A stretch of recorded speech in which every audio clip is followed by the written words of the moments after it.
Today we're going to be installing the Windslider automatic belt driven door, and this is going to be a tutorial on how to install it. So when you first unbox the product, you need to check and make sure you've got everything that's necessary. So you should have the motor itself, the bracket for mounting the motor, you should have two exit buttons, multi-function selector, so this will select if you want the door to hold open, close, all those various functions. You should have the end caps for the belt itself, self-tapping screws for the various hardware mounting procedures, and two bags of screws for the touch to exit buttons. You should also have the power supply, the universal plugs, all the various cables. These are if you want to attach external sensors, and it also comes with an extension cable for the DC power supply. So first things first, you'll need to select the correct plug for your country and simply put this in like so and twist to lock, and that's that step done. The next thing we need to do is to remove the screws and remove the caps from each side of this Windslider unit.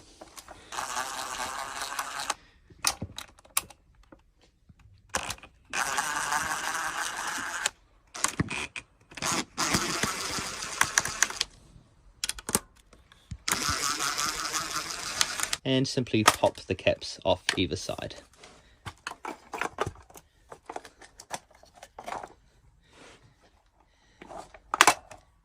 With the two caps removed, we can now remove the faceplate cover.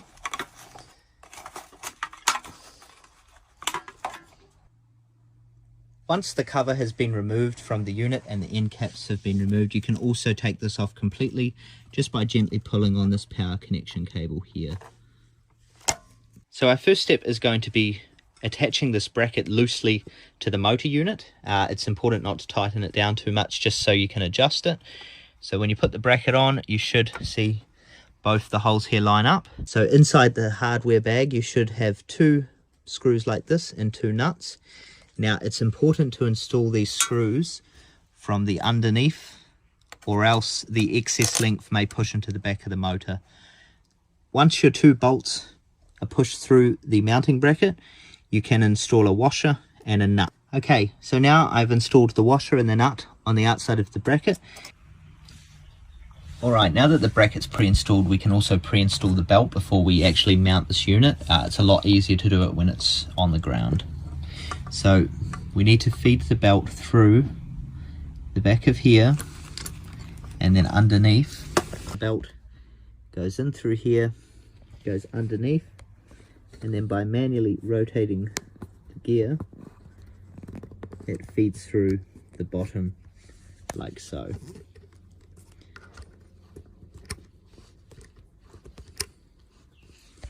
And once enough length's through, you can slowly and gently pull the belt through. Just a little bit.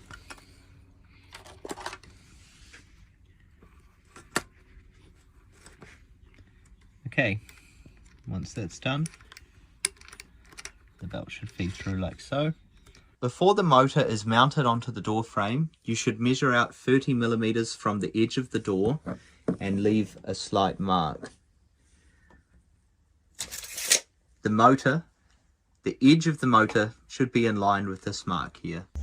Alright, so we're ready to mount the motor, so we need to line it up with our mark that we created, which is here, which is 30 millimeters in from the edge of the door, and then we just mark up the top where we're going to mount it. Okay, now that the screws are in loosely, we can get a level and just make sure that the unit is sitting relatively level. So I just need to bring this side down slightly. There we go. And now we can do those up tighter.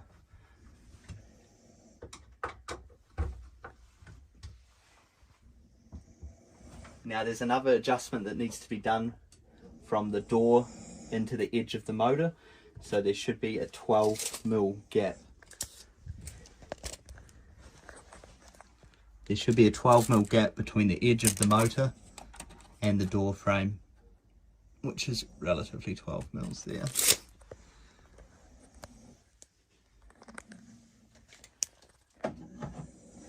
Okay, so now we're ready to cut the belt. So we only need to cut the belt on one side, so we can start with the end stop on the edge of the door. So to put the belt into the end stop, there's 3 keyed slots inside the end stop, and that lines up with the teeth on the belt. It's important to keep the teeth at the bottom just to make sure that your bracket is facing the right way. So you just loosely press that in, and then you can use an object to push it in a bit better. Okay, so you can see the belt is now sitting inside its keyed slot, and there's also a black rubber stop, and that just simply sits in like that. If the belt is in and the rubber end stop is in, you can tighten the set screw down. So just put the Allen key in and tighten the whole assembly down. And now that's securely fastened. When putting the set screw in, just make sure that it's not over tightened. You don't want to go too far in. It should just hold this black rubber piece in place, just stopping the belt from falling out. Most of the work is done by those keyed slots in the middle. The set screw is just for holding this black rubber piece in. So now we can pull on our belt a little bit and just get it to the edge of the door. And we can mount or mark out where our end stop is going to go. So it needs to be roughly just a little bit in from the edge of the frame. This rubber end is where the door motor will stop. So wherever you want the door to stop, it should line up with that.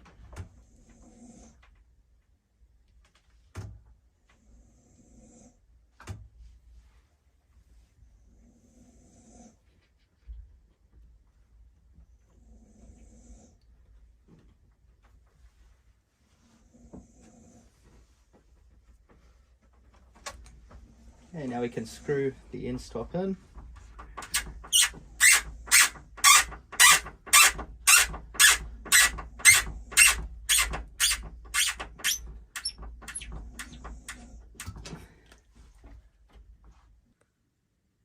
Okay, so now that we've got the edge stop on the door, we can do the other side, which does require cutting the belt. So we're going to have to cut the belt to the length of the door. Before getting started, it's imperative to make sure that this tensioner here is at the top. So you can see it's in a keyed track here. It should be pushed all the way to the top, because what we're going to do is we're going to cut the belt so there's just a little bit of tension on it. And then at the end, we're going to pull this down to tension it fully. So make sure that this end stop is up fully. And now we can measure out our belt. So we need to go roughly to the edge of the door, just leaving a little bit of slack on the belt, not too much. Now that the belt has been cut, we can put the other end stop on for the front of the door. And it's the same process as the last one, just line it up with the keyed holes and push it into the stops. Sometimes it can be a little tricky to push the belt in. You can use an object to help you push it in all the way.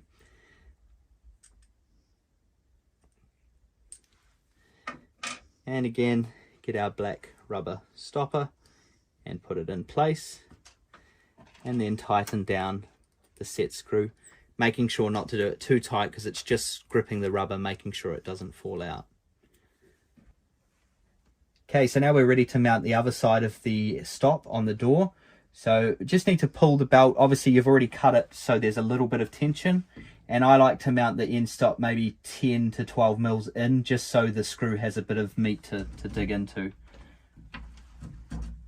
Which it clearly will.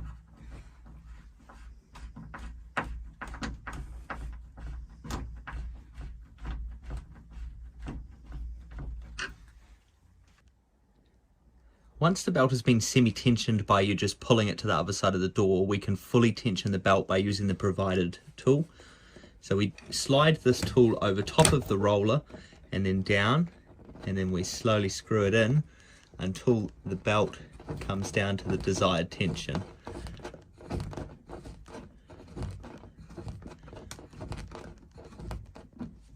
So that is pretty good, I'd say. maybe just a little bit more. And now we can use the provided Allen key to secure the roller in place.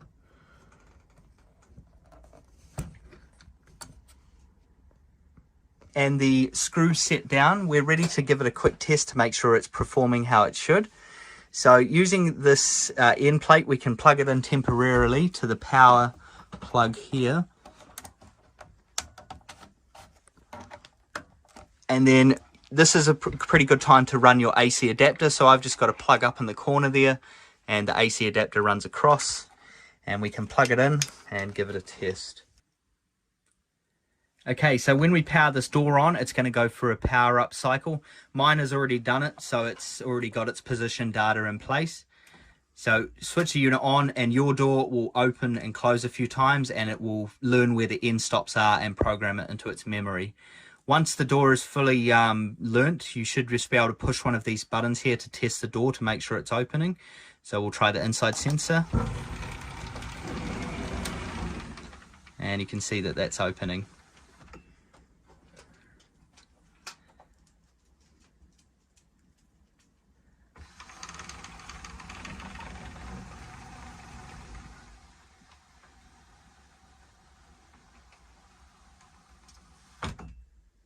So the door should be relatively quiet during its operation. You shouldn't hear any clunking, and the belt should remain somewhat stationary. You shouldn't see it wobbling or moving around.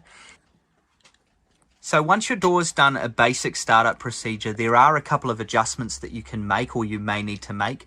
If your motor or if your door opens on the other side, you may need to change dip switch number 1.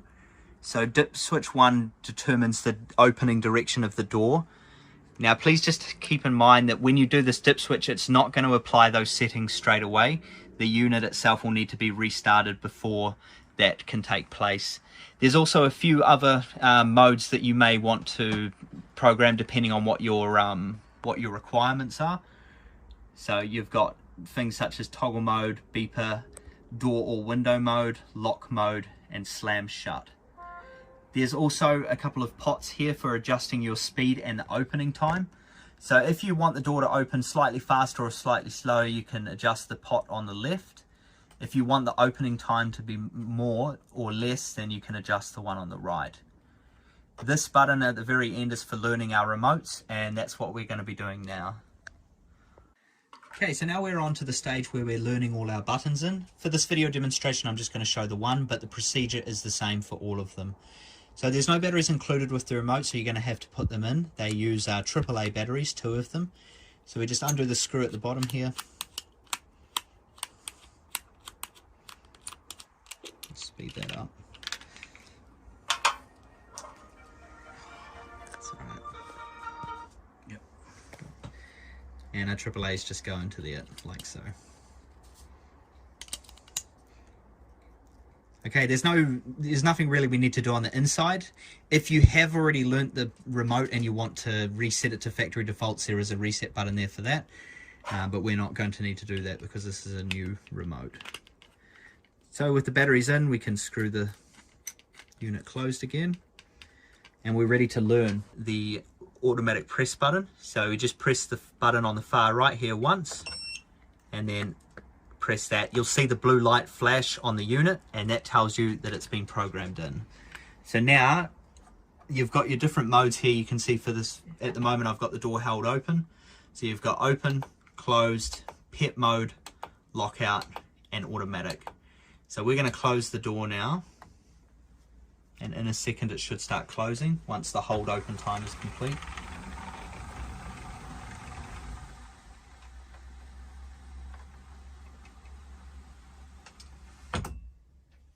And now if we press this automatic exit button, nothing happens. In order to use these exit buttons here, the door needs to be on automatic mode. So that is the first position here. You can toggle that by pushing the button on the controller or by using the multi-function remote included. So now if I press this, you can see the door opens. Okay, once you've learned all your remotes, you can put the cover on and you're pretty much good to go. Another portion I'm going to cover on quickly is just the inputs on the side of the unit. So you've got your function selector, photo cell, inside sensor, outside sensor, and pet sensor. So your function mode is the same as this. It will select the various functions, and the plugs are on the right hand side here, and they are included with the package. So at the top, you've got your function selector. Next down is your photo cell. So this is a safety cell. You can put it in between the door and it will stop the door from closing on an object. You've got your inside sensor. So that would be a motion detector above the door to open the door automatically. Same for the outside. And you've also got a pet sensor, which could be like a button down low to let the pet through. Next, we're going to cover connecting the door motor to an access control system. This is optional, but I am going to be using it in my installation. So I've got 2 wires here coming from the access control system. These are clean contacts. They are normally open, and when the access control drops the mag lock, it will also trigger this contact here. So we need to solder it onto our pre-made pigtails, which are here. So I will now solder these on and heat shrink them, and then we'll connect them to the access controller. Okay, so now I've soldered my access control wires to the pigtails, and I can plug these into the unit. Got my access control system connected to the inside sensor. So when connecting the wires, the yellow wire is the input, clean contact input, and black is the ground. So with it connected to the access control system, if I press the touch to exit button, you can see that the door opens. And with the access control input, I can also open the door using the access reader.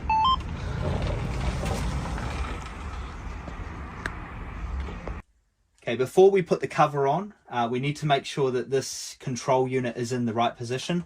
So this can actually be adjusted from left to right. So the cover slides on the top, so you just hook it on the top and pull it down, and then we just need to make sure that that control unit lines up with the hole on the outside, like so. And now we can put our end caps on and screw them in. So much the same as when we took them off, just the opposite way around. Put our cap on there. Yep. Okay, so we've got our end caps back on. It's all secure. I've checked the back. There's no cables protruding from the back. So now we're ready to power the unit up one last time, and this should be the final time you need to do this. Okay, the unit is now energized, and if we press our touch to exit button, the door should open.